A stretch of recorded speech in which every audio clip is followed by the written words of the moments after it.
Bonsoir. David Berger. Bonsoir. Et Samuel Lobé. Bonsoir. Et cette image qui nous arrive du campus de Poissy, la haie d'honneur pour le retour des blessés parisiens. Ils étaient tous là ou presque, David. Oui, ambiance presque aussi conviviale que sur le plateau de jour de foot, mais aussi pro aussi. Regardez, il y a beaucoup de sourires, c'est plutôt décontracté. Alors une haie d'honneur, effectivement, pour fêter le retour. Il revient de blessure comme beaucoup d'autres, de Marquinhos, tout sourit. Ils ont le sourire, hein, tous. Ouais. Non, c'est une très très bonne ambiance. Donc vous apercevez tous ceux qui sont de retour à la compétition. Il y a Désiré Doué, il y a Barcola, il y a Kvaratskhelia, il y a Mayoulou, il y a Dembélé, même si on sait qu'il ne sera pas disponible demain contre Strasbourg. Finalement, il n'y a que deux absents, Neves et Ruiz. Voilà. Ils sont heureux comme si le championnat finalement reprenait maintenant pour le Paris Saint-Germain, c'est ça? Ils sont comme nous, ils se sont beaucoup ennuyés pendant la trêve. Trêve internationale, c'est exactement ce qu'on a dit hier soir. Voilà, exactement. C'est ça. J'ai regardé, hein. Les blessés sont de retour. Cela dit, ça ne veut pas dire qu'ils joueront demain soir contre Strasbourg. Luis Enrique, ne communiquera son groupe que demain matin, comme d'habitude. Et il attendait la fin de cet entraînement pour se décider. Écoutez-le en conférence de presse en tout début d'après-midi. Première question. Sur Marquinhos et Désiré Doué, est-ce qu'ils sont disponibles pour demain et dans quelles conditions ils sont? Merci. Je ne sais pas. Parce qu'une chose, c'est la point médical et une chose différente, c'est ce que je vais dans la pelouse. Et aujourd'hui, on va faire les premiers et derniers entraînements de cette semaine avec tous les joueurs. Et il faut voir et il faut parler avec les joueurs pour voir leurs sentiments, leurs feelings. Mais c'est une bonne nouvelle savoir qu'ils sont prêts. Deuxième question sur un joueur qui fait encore partie des blessés, c'est Ousmane Dembélé. Est-ce que son retour est programmé dans les prochaines semaines? Est-ce que vous espérez avant peut-être la prochaine trêve pouvoir le récupérer? Je ne sais pas quand sera le jour qu'il ou le reste des joueurs blessés peuvent jouer. Mais pour moi, c'est facile parce qu'il y a des entraînements. Et je peux voir réellement le niveau des joueurs dans les entraînements. Mais rien. Normalement, nous sommes un staff qui cherche de ne pas prendre de risques avec la santé des joueurs. Mais les blessures forment part du football de haut niveau, et il faut accepter. La classe, il ne veut pas polémiquer sur les blessures déjà. Mais je trouve très intéressant dans ce qu'il dit, c'est-à-dire que quand on est entraîneur, on doit s'appuyer effectivement sur le staff médical. Le staff médical vous dit, sens interdit, vous n'y allez pas, vous ne faites pas jouer le joueur. Mais le staff médical, quand tu dis, il est guéri, après il y a les sensations du joueur, et ce que dit Luis Enrique qui est très important, l'observation que moi j'ai du joueur sur le terrain. Le communiqué médical, ce n'est pas l'état de la pelouse, quoi. Hein. Non mais c'est un feu vert, mais après vous devez l'interpréter en tant qu'entraîneur. Si vous sentez que le joueur il est sur la retenue, qu'il n'est pas sûr, qu'il est hésitant, et en tant qu'entraîneur, vous dites, ça vaut pas le coup de le faire jouer. Quand il dit Dembélé, je ne sais pas quand il sera là, ça vous inquiète ou pas? Non. Non. Ça ne m'inquiète pas parce que l'effectif du PSG est comme assez qualitatif. Et avec le retour de tous les joueurs offensifs, on parle de Kvara évidemment, mais surtout de Doué, Barcola, etc. Paris a les arguments pour pouvoir faire sans Dembélé et le laisser tranquillement revenir pour faire une deuxième partie de saison brillante. On l'a vu. Il y a deux expressions un peu à la mode au PSG, phase de reprise. Ça, on dit ça pour tout le monde. Mais même Marquinhos, qui est de retour, mais on disait c'était plutôt au mois de novembre. Et puis, pas de risque. Pas de prise de risque. Il y a tellement d'échéances que voilà. Je disais qu'on y voyait plus clair, mais en fait, pas vraiment. On ne sait pas du tout à quoi. Alors le groupe, oui, on sait à peu près à quoi il va ressembler. Mais le 11 de départ demain soir contre Strasbourg, on ne sait pas vraiment. Mais même quand il a son effectif à disposition, vous ne savez pas vraiment quel va être le 11 type en championnat. Quand vous avez les gros matchs en Ligue des Champions, à peu de choses près, on n'a pas de grande surprise, mais en championnat, c'est toujours un petit peu la surprise du dernier moment. Et puis en même temps, c'est vrai qu'il y a les blessés sont de retour, mais tout va bien pour le Paris Saint-Germain. Quand on regarde le classement, le PSG est leader de la Ligue 1 avec 1 point d'avance sur Marseille, Strasbourg et Lyon. Ça veut dire qu'il est leader, Geoffroy, et que Luis Enrique peut prendre son temps. Tout à fait. Peut gérer tranquillement en fonction on en parlait, des échéances à venir. On sait que Paris va être très concentré aussi sur la phase de Ligue des Champions, la saison régulière, avec un calendrier difficile, même si Paris a brillamment commencé contre l'Atalanta et le Barça. C'est le même bilan que la saison passée ou pas? Mais c'est ça qui est assez surprenant, c'est exactement le même bilan après 10 matchs. 10 matchs, toutes compétitions confondues, on va le regarder. Paris compte Cette saison, 7 victoires, 2 nuls et une défaite lors du Classico contre l'OM. La saison dernière, à pareille époque, c'était exactement la même chose. La défaite ayant été subie à Arsenal. Mais là où c'est plus encourageant, c'est qu'à l'année dernière, Paris avait son effectif au complet. Et là, l'effectif n'était pas au complet. Du coup, ça veut dire que collectivement, ils sont plus forts et qu'ils peuvent nourrir de très grandes ambitions pour la suite. Ça veut dire que ça ne servait à rien d'en faire autant sur les blessés du Paris Je vous ai pas le dire, Eric. on va regarder le calendrier quand même. C'est quand qu'il faudra être au complet, David? Bah, déjà, demain, ça reste un petit choc quand même, Bien sûr, du haut du tableau. Ensuite, c'est surtout en Ligue des Champions, vous le voyez, Leverkusen et le Bayern. Entre-temps, Brest, Lorient, Nice, et puis... le Bayern important. Voilà, le Bayern vraiment important, le 4 novembre. Multiplex en clair le 4 novembre sur Canal+, en premium. Et donc le 9, le 7e match en 23 jours, ce sera contre Lyon. Là aussi, ce sera un choc du championnat. C'est vrai, quand il y a attention à Strasbourg, qu'il n'a qu'un point de retard sur le Paris Saint-Germain. Je lisais aujourd'hui, il y a Abdoul Ouattara de Strasbourg qui a dit « on se sent prêt pour les 3 points ». Strasbourg peut vraiment prendre les 3 points au parc? Moi, je pense que non. Mais après, le football peut me faire mentir. Moi, je peux me tromper aujourd'hui. Oh, tout le monde, mais ce que je veux dire, c'est qu'il y a une telle marge entre Paris et ses concurrents. On l'a vu au Barça, même avec des 4-5 joueurs absents, ils ont réussi à battre à la loyale le Barça. Donc, effectivement, Strasbourg, ce qu'il y a, c'est que c'est une équipe joueuse. J'ai souvent vu jouer, quel que soit l'endroit où ils jouent, extérieur à domicile, ils se mettent en position d'aller poser des problèmes à l'adversaire. Ils posent souvent des problèmes au PSG à la Méno. Et ça peut nous donner un match spectaculaire. Strasbourg demain et le Bayer Leverkusen mardi 21h sur Canal+ Foot. Nous serons tout à l'heure en ligne avec Alexis Menuge, notre correspondant en Allemagne. Du nouveau du côté de Gouiri à Marseille? Écoutez, on n'a pas encore le diagnostic. On sait que les premiers examens étaient plutôt rassurants, donc on va être positif, mais pas sûr qu'en tout cas qu'il soit rétabli contre le Havre samedi. Mais pour l'instant, voilà, il n'y a pas de communication officielle. La Ligue 1 reprend donc demain, la Première Ligue après-demain avec le club surpris. C'est une bonne idée. Vous connaissez ça, José, ce son-là? Non. Aucune marque. Si, vous êtes branché. Vous connaissez.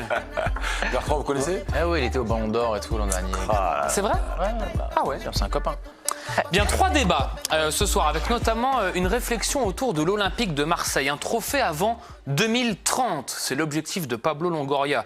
Vous nous direz si ce souhait peut devenir réalité, mais d'abord focus sur le Paris Saint-Germain et sur ce gros match qui nous attend demain. PSG Strasbourg, le Racing qui réalise un super début de saison, 1 point d'écart seulement entre les deux clubs. Du coup, question ce soir dans le Late, le Paris Saint-Germain a-t-il moins de marge en Ligue 1? Dit autrement, Paul Tchoucriel, est-ce que le niveau est en train de se resserrer? Peut-être sur les 7-8 premières journées là, mais sur la durée, non.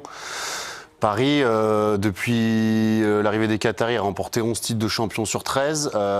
J'ai calculé cet après-midi, en moyenne, ils ont 13 points d'avance sur le Dauphin.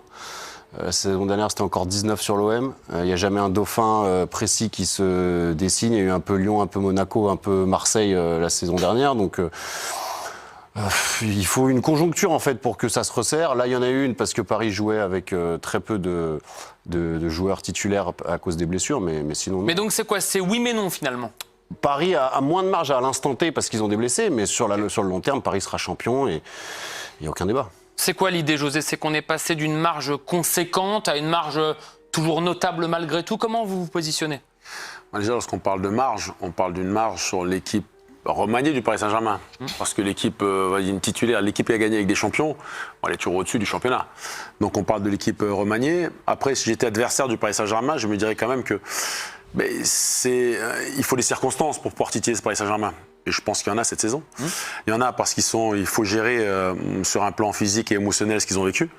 Un long championnat, un marathon même donc sur la scène européenne avec le championnat donc des clubs et puis sur un plan émotionnel. C'était un objectif. Ils l'ont enfin atteint, même si l'objectif c'est de gagner une 2e Ligue des Champions. C'est jamais donc évident. Donc il y a pas mal de choses donc à gérer. On a vu la fatigue.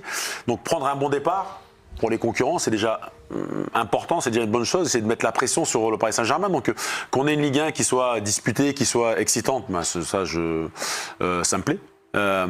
Après, je pense que le Paris Saint-Germain, malgré tout, a toujours une marge. J'insiste sur le fait que même en étant grandement diminué, c'est vraiment grandement diminué sur ce début de saison, ils ont une défaite, certes, face à un concurrent direct, qui peut justement, cette victoire peut tout changer, et a changé déjà beaucoup de choses. sur la scène européenne, ils ont quand même passé des messages. C'est déjà 2 victoires avec du contenu. Il y a beaucoup plus de certitude dans le jeu parisien que même en gagnant le championnat sur les saisons précédentes. Et donc, on voit que il y a cette défaite effectivement. Donc, en faveur. Mais ça peut compter à vos yeux, Bertrand, par exemple. Ça, est-ce que ça peut être un motif qui fait pencher la balance dans la direction d'un resserrement pour vous?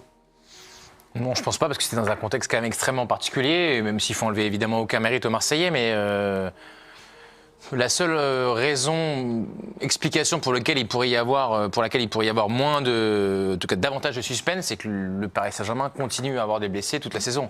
Et moi, je suis pas dans la cuisse des 23 joueurs du Paris Saint-Germain, ou dans les mollets ou les genoux. Donc pour savoir si ça va persister ou non. Parce que rendez-vous compte que le Paris Saint-Germain a quand même réussi à battre la 2e meilleure équipe d'Europe avec une équipe Mayoulou et Mbaye par exemple, et notamment avec beaucoup d'absents. Donc si le PSG est capable d'aller gagner sur la pelouse du Camp Nou, je pense que le PSG est capable de résister à Strasbourg et Marseille, puisque c'est à peu près de ça dont on parle quand on parle de la concurrence et de la marge pour le Paris Saint-Germain vis-à-vis de ses concurrents. Donc pour moi, le PSG est toujours grandissime favori de cette Ligue 1. Ils le sont tellement qu'ils sont déjà leaders avec la flopée d'absents dont chacun a parlé depuis le début de l'émission.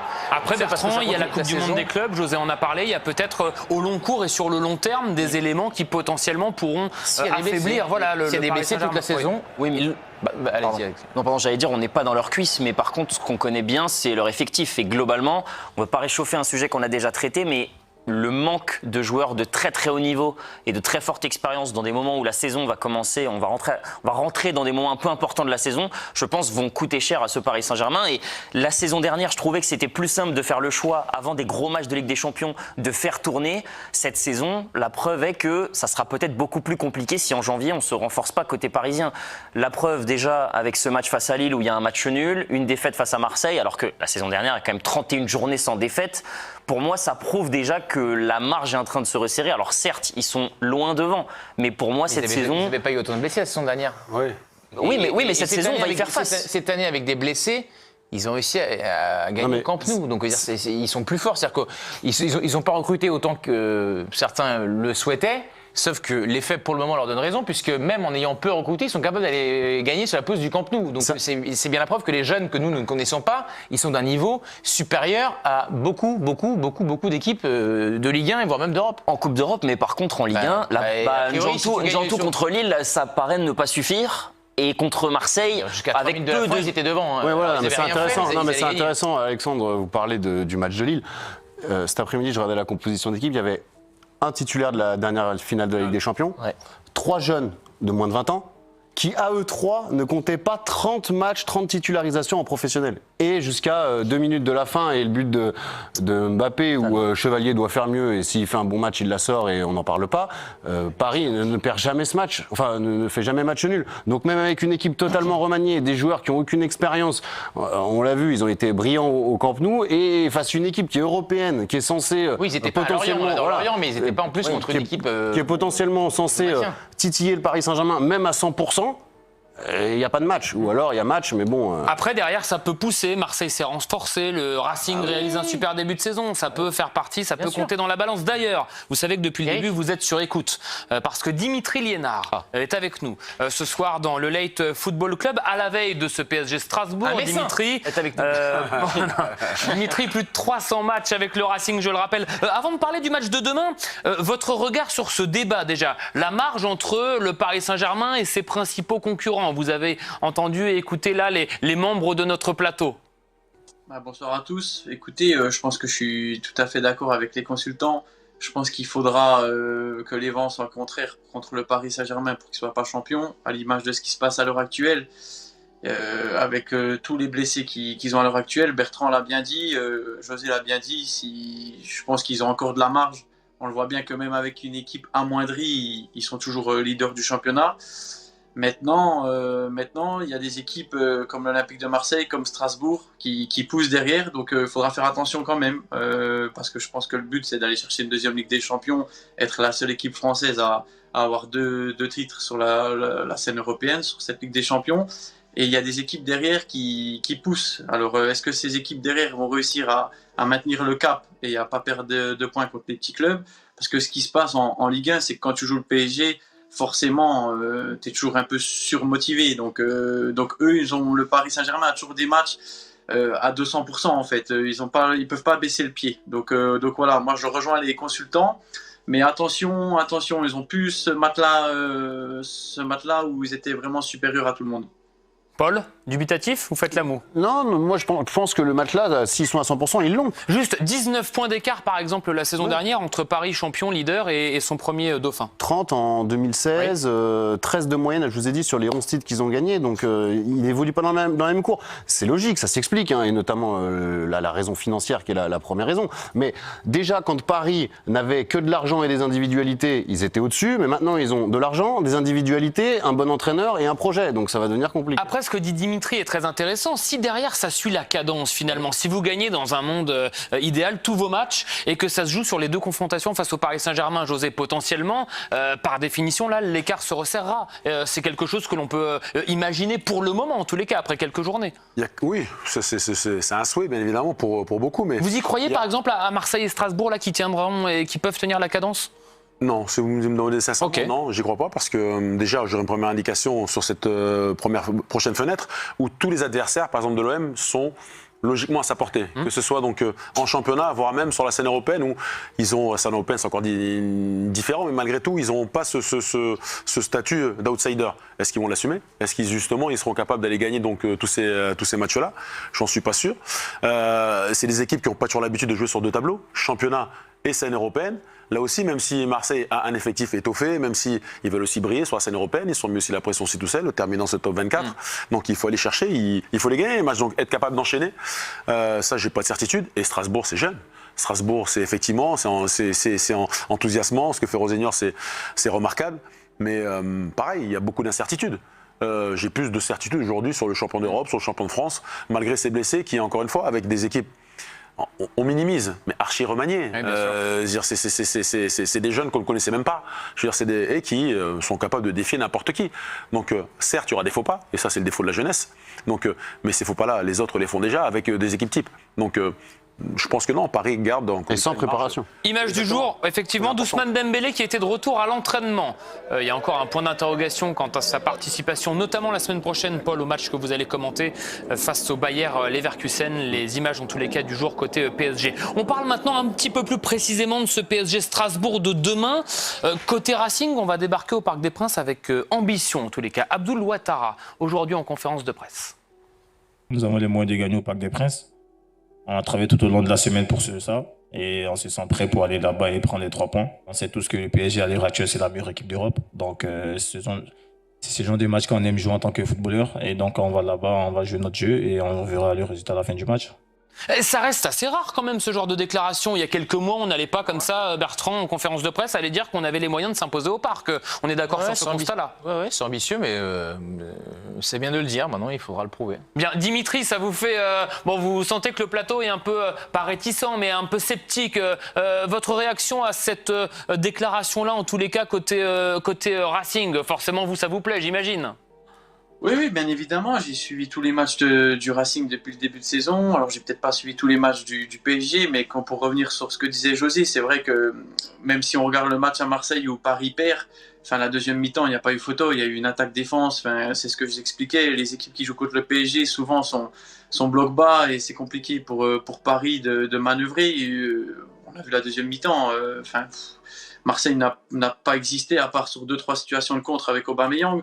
Mais par contre, Strasbourg, moi j'avais suivi Strasbourg-Marseille par exemple, où j'avais vu un très grand match, un très grand match de haute qualité, notamment sur Canal+, avec un terrain humide, des ressorties de balles, des équipes miroirs. Donc je suis curieux de voir le match de demain soir, avec à voir l'équipe que Paris va devoir aligner, mais ils sont encore amoindris. Donc moi, je ne serais pas surpris. Le seul petit bémol, c'est qu'il y a eu cette trêve internationale et on sait très bien qu'après une trêve internationale, les coachs ne peuvent pas préparer les matchs comme ils le souhaitent parce qu'il y a des joueurs qui ont joué le lundi, il y en a qui ont joué 2 matchs, il y en a qui ont joué qu'un match, il y en a qui reviennent le mardi, le mercredi. C'est toujours compliqué. Maintenant, je pense que Strasbourg, de ce côté-là, ils ont moins de joueurs qui ont joué 2 matchs dans leur sélection. Donc je pense qu'ils ont pu préparer le match correctement. Après, le petit bémol, c'est qu'il n'y a pas Emega, et c'est sûr que quand tu n'as pas Emega, tu ne défends pas de la même façon. Donc les Parisiens vont pouvoir aller presser haut, et voilà, il n'y aura pas de profondeur du côté du Racing. Ça, c'est le seul petit point noir. Mais je suis curieux de voir le match quand même, parce que Strasbourg, comme vous l'avez dit, avec Rosenior, avec leur principe de jeu, attention, c'est plutôt très très plaisant. Maintenant, il va pas falloir, comme le disait Benoît Chéroux une fois, parfois c'est suicidaire, mais quand ça passe, ça fait très mal. Alors je suis curieux de voir le match de demain soir, honnêtement. Effectivement, alors pour Dimitri, pour le coup, il y a point d'interrogation sur le PSG Strasbourg de demain. Je rappelle juste accessoirement, et on a vu le classement, qu'il y a un point d'écart entre les deux. Est-ce que demain, on aura une réponse un petit peu plus claire à cette question, même si là, il y a une forme de consensus déjà, Paul. Mais demain est un bon test quand même. Oui, mais je le vois plus pour un bon test pour Strasbourg que pour le Paris Saint-Germain, parce que Strasbourg a un projet qu'on connaît. Je rappelle que c'est le club qui a le plus dépensé au cours de l'intersaison. Ils ont dépensé 127 millions d'euros. Ils ont pris 18 joueurs qui viennent de clubs surtout anglais, donc qui potentiellement sont des joueurs qui vont arriver pour faire des très bonnes carrières. Donc le test, c'est de savoir si demain Strasbourg peut se mêler à la lutte pour la Ligue des Champions réellement tout au long d'une saison. Et Paris doit aussi montrer qu'il est champion de France en titre. Bien, merci Dimitri en tous les cas d'être passé nous voir ce soir dans le Late Football Club. Juste le retour de la Coupe d'Europe à la Méno, ça c'est pour la semaine prochaine, hein. Ce sera sur les antennes de Canal. Rapidement comme ça entre nous, il y a un petit coup à jouer en conférence ou comment vous sentez un petit peu l'affaire? Oui, je vous l'annonce tout de suite, ils passeront les poules haut la main. Enfin, vu l'effectif, vous venez de le dire, ils ont recruté pour avoir un effectif élargi. Et c'est pour ça que je vous dis, face à Marseille, j'avais dit un grand match de Ligue des Champions, ils ont perdu de pas grand-chose, ils sont allés gagner en Coupe d'Europe avec une équipe bis et ils ont mis 5-0 à Angers où Angers n'a pas existé. Donc je vous dis que moi je mets une petite pièce que Strasbourg finira dans les 5 premiers à la fin de saison et qu'ils vont aller au moins en quart de finale de la Conference League. Dernière question plus personnelle de Bertrand Latour. Qu'est-ce que vous devenez, Dimitri? Moi, j'ai envie de savoir. Qu'est-ce que vous faites maintenant? Bah ouais, comment vous vous occupez? Écoute Bertrand, j'ai un nouveau rôle aussi de consultant du côté d'une émission locale avec un ami à vous, là, Dorian, sur Strasbourg, où j'y prends goût. C'est plutôt intéressant d'amener ma petite touche technique, ma petite patte technique. Et puis je fais pas mal de petits sports à côté, puis je m'occupe de ma famille, de mes enfants le week-end, qui se débrouillent plutôt bien dans le football. Donc je prends le temps d'aller les voir jouer le week-end, ce que je pouvais pas faire dans le passé. Et puis un petit peu de trail, tu dois connaître Bertrand du côté d'Annecy, je pense que c'est plutôt bien le trail, donc je me suis lancé un peu dans le trail. Dis le trail ou le trail en tous les cas, mais oui. Moi je suis savoyard, pas au Savoyard, mais l'idée est là en tout cas. Je sais qu'on a des connaissances en commun, mais moi c'est la Savoie, la Haute-Savoie. Bon, un grand merci. Très vite. Ouais, un grand merci Dimitri en tous les cas. C'était un vrai plaisir de bénéficier de votre regard en tous les cas ce soir. Un bon PSG Strasbourg à vous évidemment demain. Plus de 300 matchs, je le rappelle, Dimitri, avec le Racing Club de Strasbourg. Et un coup franc légendaire. Face à Lyon, effectivement, sur un Strasbourg-Lyon, le coup franc de la victoire à l'époque. C'était donc un match qui comptait d'ailleurs pour le maintien. Ça avait sauvé Strasbourg. Et ça avait également effectivement sauvé Strasbourg. Juste Paris, on a parlé de Strasbourg demain, le Bayer Leverkusen. Un grand merci d'avoir suivi cette vidéo jusqu'à la fin. Si vous avez apprécié, n'oubliez pas de liker, de vous abonner et d'activer la cloche pour ne rien manquer de nos prochaines analyses et résumés de matchs. On adore échanger avec vous, alors laissez vos impressions dans les commentaires. Qu'avez-vous pensé de ce match? Quels sont vos moments forts et quelles sont vos attentes pour les prochains matchs? Restez connectés car nous préparons encore plus de contenu passionnant, des analyses approfondies, des interviews exclusives et bien sûr des moments forts du football mondial. Merci pour votre fidélité et votre enthousiasme, vous êtes la meilleure communauté. On se retrouve très bientôt pour de nouvelles aventures footballistiques. À très vite et bon match à tous.